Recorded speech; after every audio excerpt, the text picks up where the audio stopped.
All right, everybody. As promised, it's 1:30, Monday, February 17th. We do have an offensive coordinator. I'm joined by Pete and Sam. Sam, I got to tip my cap. You predicted Pete Thamel February 20th at 3:47 p.m. You got the week right. You got the source right. Pretty close. Not bad. There goes my phone.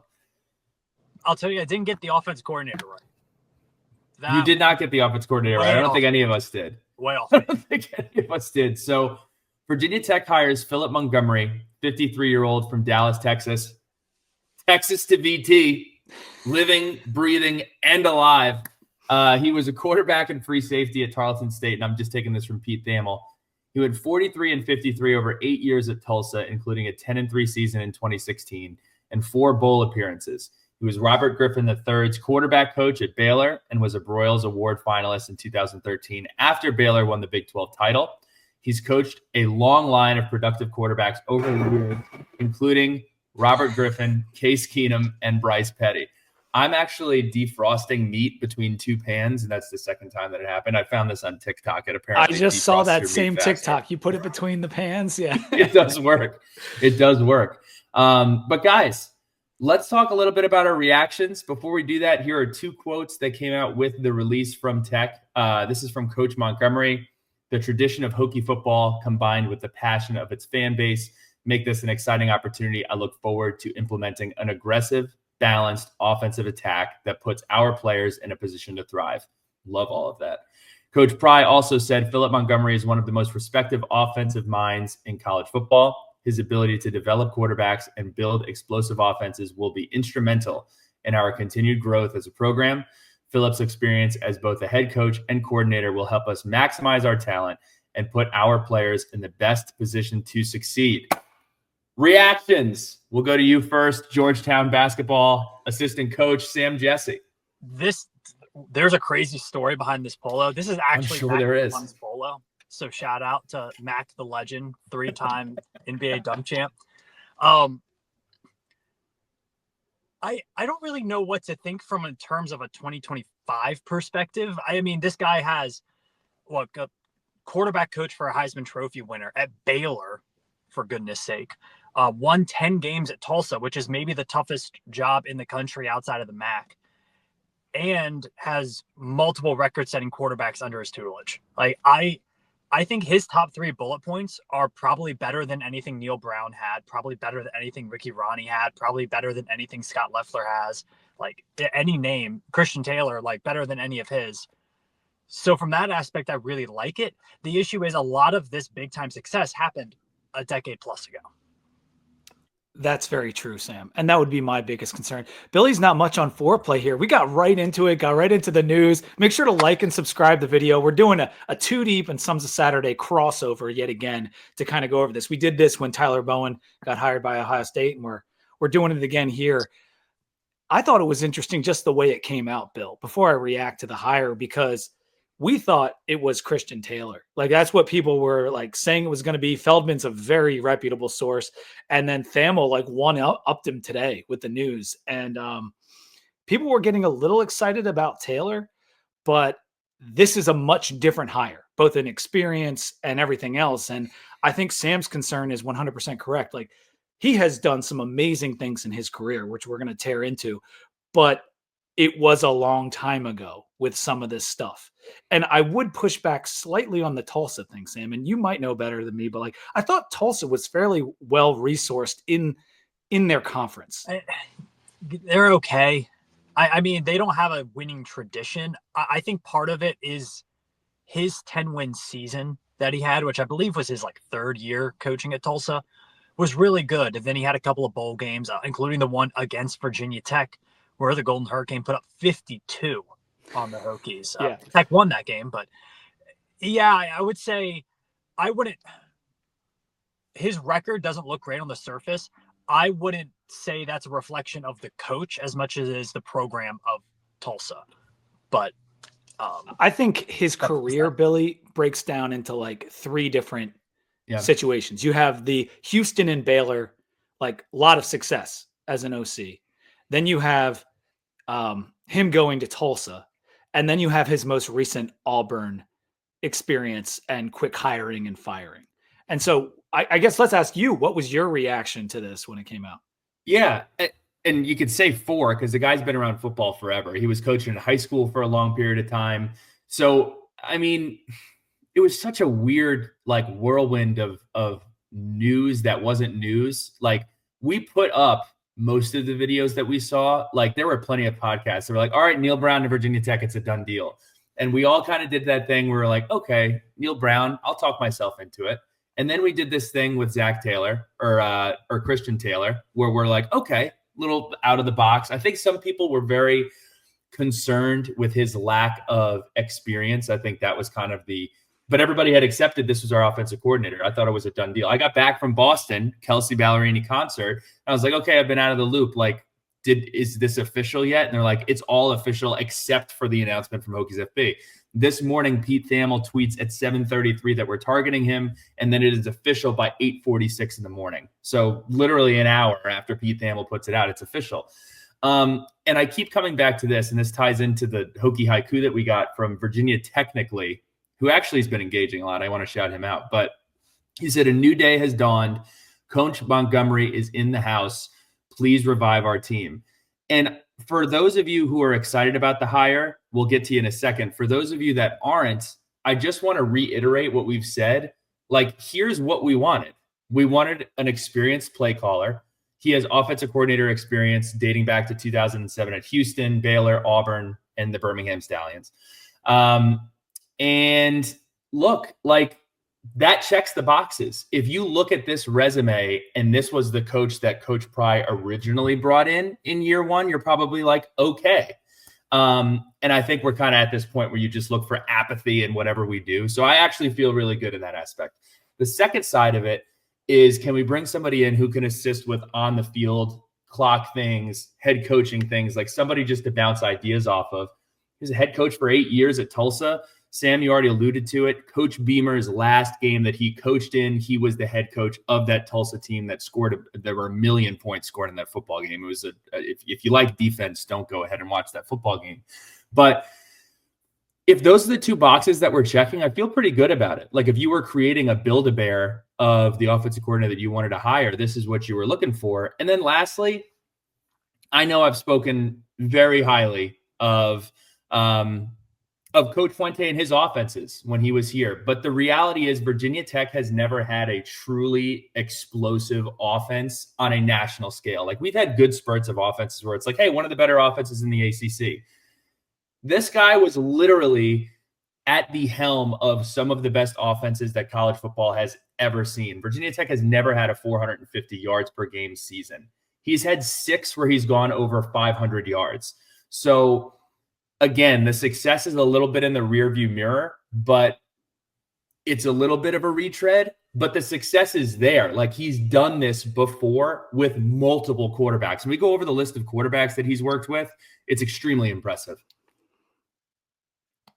Sam, I'll go to you on this. Like the quarterback thing is impressive. And I like the, it's RG3 and Case Keenum are the headliners. Case Keenum's the all-time leading passer, right, in FBS history. However, he was only there for the first year of Case Keenum. So let's get that out of the way. He did win the Heisman Trophy with RG3. That's awesome as a co-OC. And then the following years, as Billy said, best offense in college football.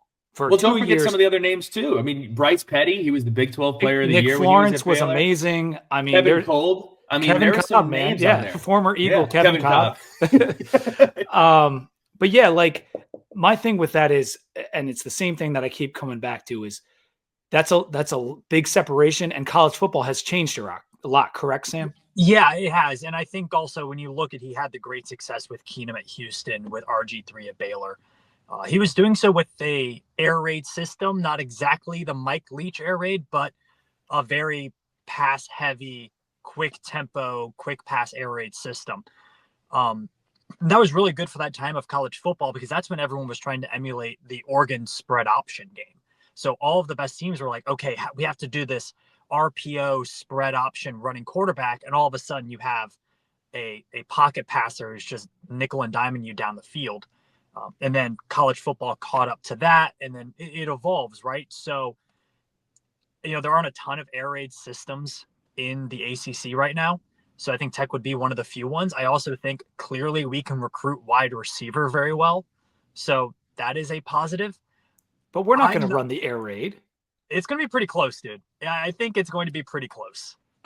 I think it's going to be. That's what's going to be very interesting about this, right? Is because of the separation of time and the idea. I know Heupel is still kind of running that similar style, right?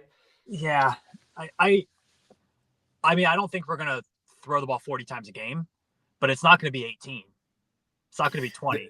It's also going to be, this is what's so important about coaching is it's not just coming in and teaching everybody to do what you do. Is he able to come in and identify, here's what my roster is, and here's how I'm going to maximize that. I know that he was asked to prepare a quote, but what really excites me and something that we have not done previously is the last line of both Coach Pry and Coach Montgomery. He said, we're going to implement an aggressive, balanced offensive attack that puts our players in a position to thrive. And then Coach Pry will help us maximize our talent and put our players in the best position to succeed. So if you come in, and I've said this before, Case Keenum, Kyron Drones, not a lot of similarities in how they play the quarterback position, basically at all. Kevin Cobb, Kyron Drones, not the same player at all. If he can take aspects of what Kyron is good at and what he has implemented over his time, I'm really interested to see what that product looks like.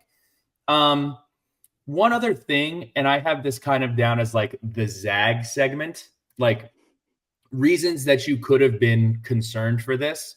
The first thing that casuals may do is they'll say, wait, he was the co-offensive coordinator for who? The Birmingham Stallions. First of all, chill on the Birmingham Stallions. My dad played for the Birmingham Stallions back in like the 80s. That's awesome. give the Stallions some love. But the other point that you could point to is the Auburn stint. It was bad. The Auburn stint was bad. He was fired by Hugh Freeze after 1 year. They were 90th in yards per game, 121st in passing, 71st in scoring. But I do want to say, like, a little bit of a difficult situation to walk into, like a little bit of a weird quarterback situation. First, I think it was Freeze's first year or his second year. So there's a lot of turnover. So those are like the two red flags that you could like pull up. But I think there's so much evidence and so much experience that I'm like, I feel pretty good about this. Yeah, the hiring by Hugh Freeze, I think, by itself is a good thing, right? Like that's one of the most brilliant offensive minds in college football. Most people would say that, despite what you may think about the guy. And that's a whole different conversation if you go back to the old coach that Mr. Montgomery worked under at Baylor and Houston. Nevertheless, no one has ever had qualms with the football that either Art Broyles or Hugh Freeze has put on the field. So that judgment call by Freeze is a thing in his corner. At the same time, he was fired right after 1 year. Now, at Auburn, we know that administration can be known to be pressured by fans, by boosters, to make quick moves. And when it's not working, maybe it was Freeze's call, maybe it was some boosters' call. I don't know, but something had to change because it wasn't very good. They bring in a new guy. Peyton Thorne has a much better year in the second year down there. But it was year one. And that running game that they had, Sam, and this would be kind of where I'm going. His most recent experience as an OC, the running game was much better than the passing game for Phil Montgomery. They were 33rd in yards per carry in Phil Montgomery's 1 year at Auburn. 33rd is pretty good in a first year of a coach.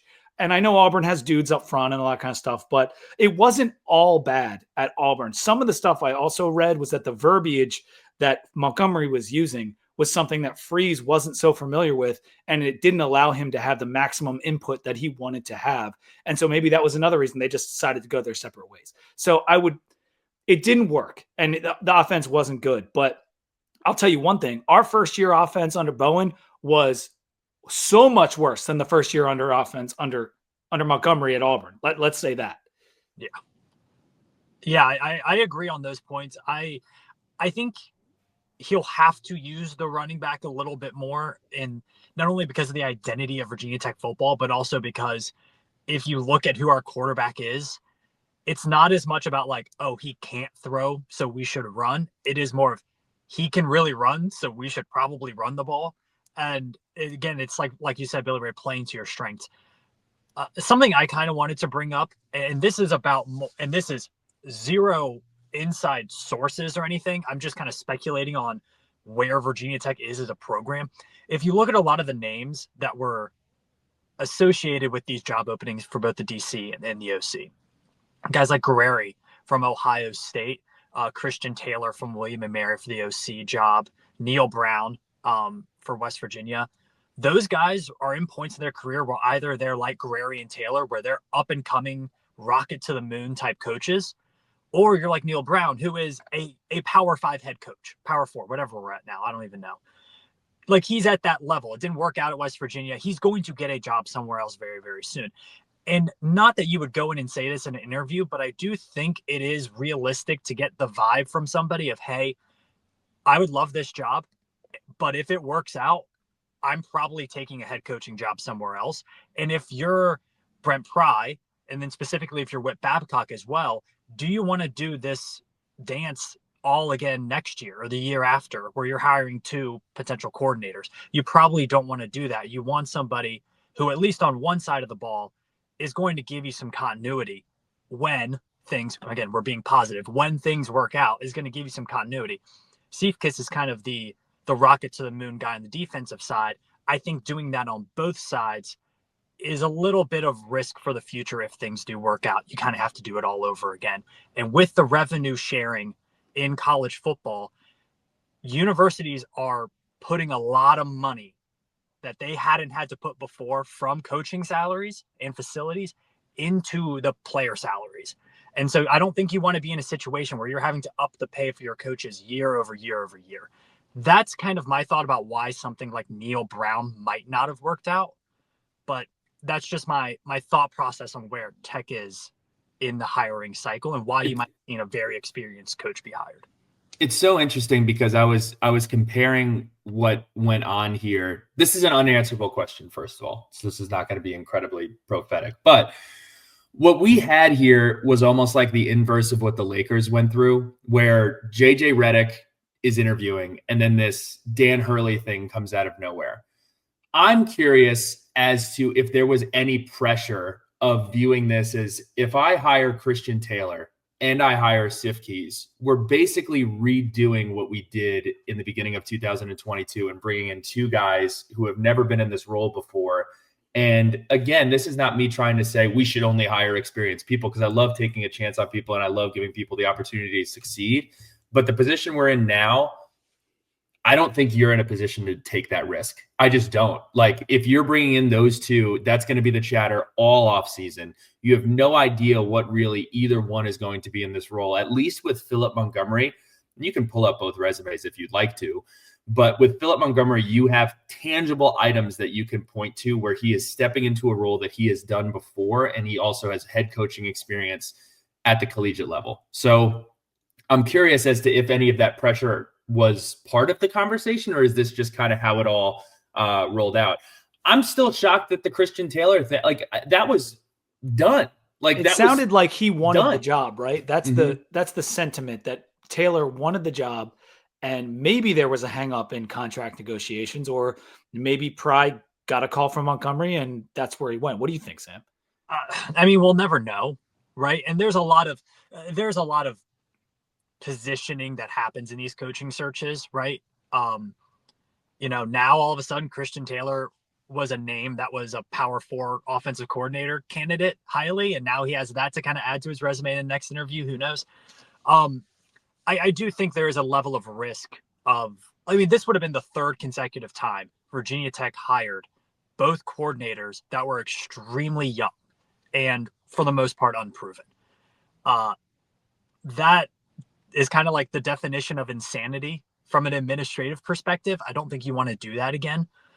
I think my worry with this hire, as opposed to going with the more inventive coach, is I think this will be an offensive scheme that is a little bit easier for teams to prepare for, because there will be so much film on it.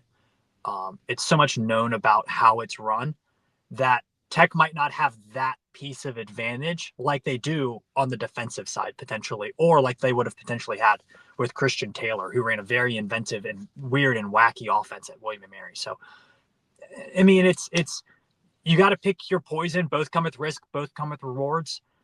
we'll never probably know the exact thought process, but I'm still shocked it's not Neil Brown, because I can't get over that. I thought that because there was the one podcast clip that we talked about where they said it. Danny Cannell basically said it on Cover 3, like Neil Brown's the guy. Like that he's in Blacksburg. Like we heard all this stuff for a week and a half. Did the graphic get him? I mean, there was a fake graphic. That's what I was wondering, Billy. That the graphic, I'm wondering if that got the first podcast, but if that's not getting Danny Cannell, like that, No. Cannell's hearing that from somebody. But regardless, it wasn't Neil Brown, and that is surprising. To go back to what you said, Bill, the box checking is absolutely there from P4 experience at the highest, most efficient level possible. And the head coaching experience and the QB coaching experience, which is a huge part of this. Like we talked about the names, but he was literally the QB coach for so many or all of those guys. Yeah. And so killed two birds with one stone with this hire.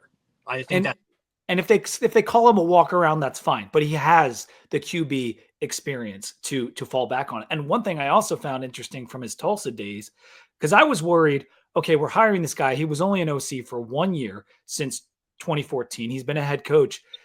What does his offense even look like? Well, there was no offensive coordinator listed on any of the years that he was at Tulsa. So that leads me to believe that he was calling the plays every year. So that means his experience is not like wilted away over this. He's been calling plays for a long time. Now, those offenses we can pick apart because the last 5 years or so at Tulsa, they weren't very good. We're talking like he was over 112 one of the years, but most of them were around 50, 60 in FBS in terms of yards per play. He had the great 2016, but so did Justin Fuente. That's a long time ago too. So that's where, like, yes, we're checking boxes, but Bobby Bowden checks boxes too, but we're not hiring. Like, you can't hire him because he's old and it's in the past. And so, like, that's what I'm getting at here is that will it translate? Will his success, will his expertise translate at Virginia Tech? And I think the offense is going to look way different than some of the stuff that he did back in the day. It's not going to be RG3, 1 or 2 reads and go. Now, some of it might be, but I think Pry wants to run the football. He has always said that. I believe that's in Virginia Tech's identity, and I think that's going to be a huge part of the offense. Bill, you're muted. Oh, rookie. These emergency pods get after me. One thing that's not talked about with coaches and it's talked about with players all the time, especially in the transfer portal era, is just the career reset. Like, I think I saw some things bounce around where it was like people would point to, okay, he's in the USFL, so what's the next step for him? Like, we're throwing him a life preserver before he is on like Talk Sports Radio and locally in Oklahoma. But the flip side of that is in different situations and different locations, it can be exactly what you need. Like, and I'll point to Scott Loeffler, who was at Auburn, was awful at Auburn, came to Virginia Tech, was okay to below average at Virginia Tech, went with Steve Adazio out to Boston College. And newsflash, Scott Loeffler is crushing it at Bowling Green, just like crushing it at Bowling Green. So, like, crushing is strong, but he's doing crushing. Okay. He's doing really well at Bowling Green. Winning football game. And what I don't think anybody could have predicted that following his Auburn and then Virginia Tech stint and then his stint at Boston College, linking up with an old friend from that Florida staff. So, again, I'm going to keep coming back to, we all pointed at Christian Taylor and talked ourselves into Christian Taylor, who has about 25 to 30% of the tangible things on a resume that Philip Montgomery has. And Rich Luttenberger said this, and I love this take. I think it's absolutely true. He said, hot take, if this was Pry's offensive coordinator coming in a few years ago, we are all not this unhappy. First of all, I don't think a lot of people are unhappy. I don't hate the hire. I'm not unhappy. I'm like, sure. I think it can always be better. No candidate is perfect, but I think sometimes you hear a candidate and you're like, yeah, that would be great. Like, that would be really great. And I think when this name came out, that wasn't the immediate reaction. Right. We all said that we wouldn't even float him out as an option, whoever the offensive coordinator was going to be. And we nailed that 100%, batting 1,000 on that prediction. But again, if you break it down to, I want someone with experience, I want someone that has been in the room before, and I want somebody that can help Coach Pry with on-field decision-making and coaching, he's the perfect guy A veteran with all coach, of those, yes. with what you're looking for. Yep. I think as we wrap this up, we won't take over an hour like we did on the Tyler Bowen going to Ohio State. But like, if I were to put a bow on it, I would say a Bowen on it. Put a Bowen on it. Yeah, put a Bowen on. I think this is a hire that was made because Pry needs some sort of right-hand man on the offensive side of the ball, and he got that. And we'll see what it looks like schematically. I think this spring is going to be really interesting. And I would probably take Kyron Drones over passing yards if that is a prop available in your area, because I think we're going to see him slinging it a whole lot more than he has the last 2 years. So this is something I noticed about Auburn as well. The year that he was there with Peyton Thorne, that everyone trashed, that year, Peyton Thorne's QBR was higher than what Drones just put on the field for us this past year. So like, that's just a little perspective on like what we were dealing with. And this isn't a Taylor versus Monty conversation. This is Montgomery versus Bowen conversation. And to me, it is an upgrade. Like, and you guys know my feelings on Bowen, but I believe that this to be an upgrade in terms of seeing things, being able to adjust to things, not going into the Clemson game and deciding just not to run the ball on a team that can't defend the run. Like, Montgomery won't make those types of mistakes, and that's absolutely huge. So I said it was going to be a push for me, whoever we hired. This is a plus. This is an increase in what should be our offensive output above Bowen. So for that, I'm very happy. I'll tell you what's going to be an interesting watch is going to be the spring game. We're going to have a completely, probably new looking, we're going to have definitely a new looking defensive backfield, maybe a new defensive scheme totally. And we're going to have definitely a new offensive scheme this upcoming spring game. Sam, I know you got to run. Do you have any final thoughts before you bounce? How about those hammered Hokies? 27 runs yesterday. That's pretty crazy. 27 runs, a 500-foot home run from Sam Tackett. You need to, whenever work is over, you got to put that polo up on eBay. A worn three times dunk champion polo. I might. I don't know. Mac McClung, not a huge guy. I'm not a big guy. Wait, is that for real? His polo? It's for real. His polo. I'll text you all the story. About it, but this is actually. I thought that was a joke, so that's awesome. That's not a. Yeah. All right. Peace out. See you, Sam. I think that covers everything on that. Go ahead. Me and Sam, we're gonna go around the horn on the athletics on our next Two Deep episode. This is obviously very centralized in terms of the OC, but we'll do softball, baseball, basketball, and wrestling, which wrestling has a huge matchup later this week against NC State, which I'm very much looking forward. Those are always like the best wrestling matches when we face the Wolfpack. But yeah, I think we covered most of the overall thoughts here. I mean, I think this lines up with where we're at. I'm trying to collect my thoughts with where we're at as a program and where we're at in the cycle. Like, this hire is pretty much what you would expect for those two things. And to that end, maybe it's not the greatest hire, but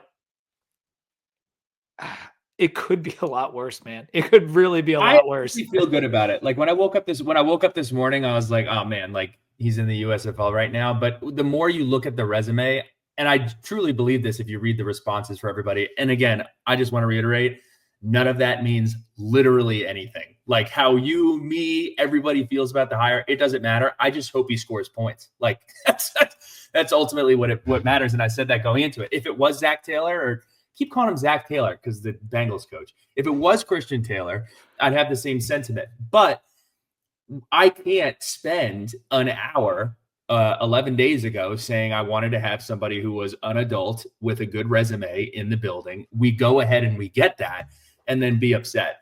So I'm happy with the offensive coordinator hire. Again, it just matters if we're able to score or not score, and how is he going to play dough with this roster and what his scheme is and how it fits into what we're trying to do. So I feel good about it. I'm excited. I'm just glad that this didn't drag on until the 20th. I know. I was getting worried about our prediction. I know we went kind of in between the two, right? Like, me and you were expecting last week. Sam was kind of expecting later, and it kind of hit right in the middle. But Yeah, I'm pleased. I just think like who was going to give us the reaction that we were looking for, right? Like when I first heard the Taylor name, I wasn't like blown out of my socks. I'm like, oh, some like 15th assistant on the Bills. Okay, I know he had success at William and Mary, but like this is, you're right. Like when anyone who follows the sport closely sees it, it's like, you know what? That's pretty solid. Like that's a pretty solid get. And I just hope like I don't think the spring game we're going to see anything, dude. Like I think we're not going to see any scheme, offense or defense. Yeah, like it's going to be the most vanilla because if there's the hardest job in sports right now is the South Carolina scouts that are trying to figure out what we're going to run because it ain't going to be easy. What's also interesting too is we would have spent 15 or 20 minutes talking about like, let's look at how he recruits. And now with NIL and everything else, it's so different. But it is pretty impressive, the quarterbacks that he was recruiting to Baylor, the people that he was recruiting to Houston. If you go back and you look at some of the recruiting, it's not like at the top of the why are we hiring this guy list anymore. But I do think that it's certainly worth noting. Another unanswerable question, and with all due respect, I would say this with any player. An unanswerable question would be how much input outside of the coaching staff went into ultimately landing on this hire. I'm glad you brought that up. That is not a slight at all. It's just ultimately like, I want Kyron or whoever the quarterback is going to be, I'm assuming it's going to be Kyron, to be comfortable with the hire. I just hope there weren't too many chefs in the kitchen with that. I'll just leave it at that. That's an unanswerable question. But if this is truly who the coach feels awesome about and who we are rolling with, I feel great about it. Like his resume. We're going to see what happens in the fall. I mean, it's not a mystery that Kyron is from Texas. His dad coaches in Texas. Phil Montgomery, you said at the top of the show, big Texas guy from Dallas, coached high school football in Texas. Kyron was at Baylor, not at the same time. Yeah. There's a lot of connections here. And you would think that like the administration going into this decision isn't like, well, let's talk to the quarterback and his family now to see if they approve of this. Because Kyron's only going to be here for a year or two. And you're trying to do something that is the bigger picture. Nevertheless, it's a very important year. And if it doesn't go right, probably not be here. So talking to Kyron and his family might be really important. I know nothing about whether that happened. I'm just saying. I was about to say, for the aggregators out there, that's not a reflection at all on Kyron or his family. It's more of a reflection on, I know that coaches have been needed to get vetted by players at other programs. That is something that is happening in the age of NIL right now. So I'm curious how Virginia Tech handles it. It happens a lot more in like the NBA when you have a star on your team and you're like, well, we can't bring in a guy who our star hates. So we need to at least check with him. Right. To a much, much, much lesser degree, that probably happens in college football too. Yes. Just a couple of housekeeping items here before we go. Shout out to Brian Randall. He was hired as the quarterback coach at William and Mary. Man, William and Mary has been getting some serious publicity on this podcast. Yes, they sure have. Bill and the bitch, man. Emma Lemley, back-to-back perfect games. Incredible. I know you guys are going to talk about it more. And then scheduling updates. Huge wrestling match against number 7th ranked NC State at home at 7 p.m. That's in Castle Coliseum. Get out there if you're in town. Men's basketball taking on BC tomorrow at 9 p.m. 9 p.m. tip-off. Those have to stop. Poor KG. Really sure. He hates Not sure why we did that. By the way, go ahead and check out the Toby Lawal and KG interviews. They were great. Yeah, they were awesome. Really good stuff. I knew that it was going to get lost in the wash with the offensive coordinator thing. It happened. We kind of tail-ended both the departure and the hire right in between both of those. Swimming and diving at the ACC championships in Greensboro this week, and then women's basketball taking on Stanford at home Thursday at 8 p.m. Girls played great against Carolina, by the way. Yeah, you know what's funny about this offensive coordinator stuff is it kind of all happened while both the basketball teams were playing their least amount of games in a couple weeks. Like the boys had a week off. The girls now, I think, have another week off. So like it kind of works in terms of a content thing that we were able to like focus on that. And the 2 interviews are really good. I listened to them after the fact and they were fantastic. KG like had so many fun things to say, and Toby does seem like a good dude. Like that was a fun interview, and what a game he had last game. Absolutely. That'll do it for us. 34 minutes, not too shabby. Go ahead, check out Too Deep. They're doing awesome stuff. Sons of Saturday, we will be doing probably like a mailbag, general questions about Virginia, like a letters from the lunch pail extravaganza. That's another way of saying there's probably not a lot going to be happening here in the next 10 days. So we will let you drive the car on what we're going to talk about. Pete B, congratulations on a Super Bowl championship. Thank you, man. It was a lot of hard work. A lot of beers were drank to help them get to the championship. But yeah, it was very cool. And the way it went down, no one expected. The Eagles dominating. Mm-hmm. But boy, was that a fun Sunday, and the parade videos and stuff are still coming out, and it's a lot of hilarious content if you're a Philly fan. That's right. All right, everybody. We'll talk to you soon. Enjoy the rest of your week, and go Hokies. Go Hokies.